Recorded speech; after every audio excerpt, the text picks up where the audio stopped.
Sunday's intense Game 7s proved an old adage: the NBA is a make-or-miss league.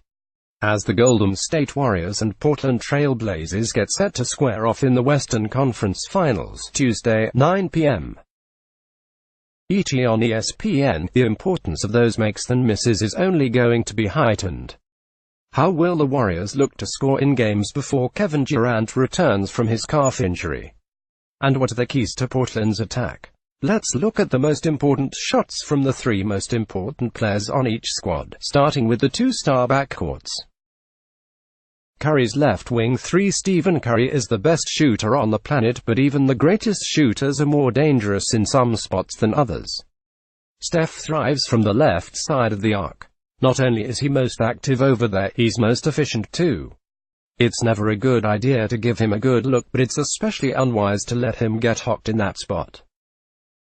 No player in the NBA scored more points than Curry from the left wing area this year, and nobody hit more threes from the left corner either. When Steph rises up from the left wing, the Warriors score 1.28 points per shot on average, even better than their league-leading 1.15 points per shot this season. And these are really easy looks. Given the shot location, type and typical defender distance, the average NBA shooter would convert these attempts at a 49.3 effective field goal percentage (EFG), according to Second Spectrum tracking data.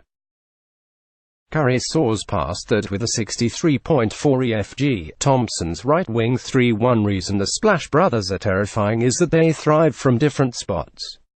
While Curry kills it from the left side of the arc, Klay Thompson is more active and more effective from the other side.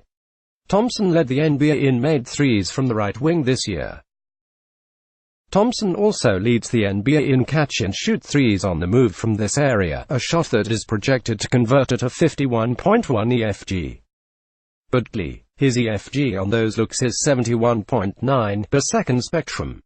To contextualize just how prolific these guys are, check this out. View this post on Instagram, a post shared by Kurt Goldsberry at Kurt Goldsberry on April 12, 2019 at 11:43 a.m. Pacific Daylight Saving Time. They've got the arc covered. Iguodala's rim attacks as good as the Splash Brothers are. They often get help from some of their friends. In the big Game 6 win at Houston, it was Andre Iguodala who provided the big boost, nailing 5 threes on 8 attempts. But that was an anomaly. 34% of his shots come in the restricted area. Even though he's 35, the dude can still finish at elite rates. The Warriors love when Iggy is hitting threes, but watch him around the rim in this series. Lillard's off-the-dribble 3s. OKC learned the hard way that Damian Lillard's range is unusually deep. This season, he launched 252 shots from beyond 27 feet, trailing only Trae Young, Eric Gordon and Brook Lopez, per Second Spectrum. Lillard's epic buzzer beater to finish off the Thunder was also an off-the-dribble triple, which has become his signature scoring play. Lillard attempts more than 5 of them per game, trailing only James Harden and Kemba Walker. But Dame hits them at higher rates than those two, sinking 36.5%, according to Second Spectrum. Lillard may not be as great as Curry from downtown, but who is? He's still capable of this. When the Blazers need a bucket in this series, they know one reliable place to look. McCollum's mid-range jumpers. In the list of best mid-range shooters in the NBA, you'll see names like Durant, Kawhi Leonard and C.J. McCollum, whose terrific mid-range skills were on full display in Sunday's huge Game 7 win over the Nuggets. These dudes are so good in the mid-range, they defy the conventional wisdom suggesting mid-ranges are foolish shots. McCollum can score from anywhere. Only 3 of McCollum's 37 points in Sunday's Game 7 came from three-point range. He was unstoppable in the paint, and the mid-range is the defining element of his game.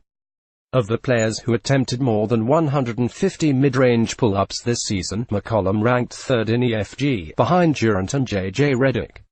McCollum's 51.8 EFG is 14.3 percentage points better than expected for the average shooter, given shot quality, per Second Spectrum tracking.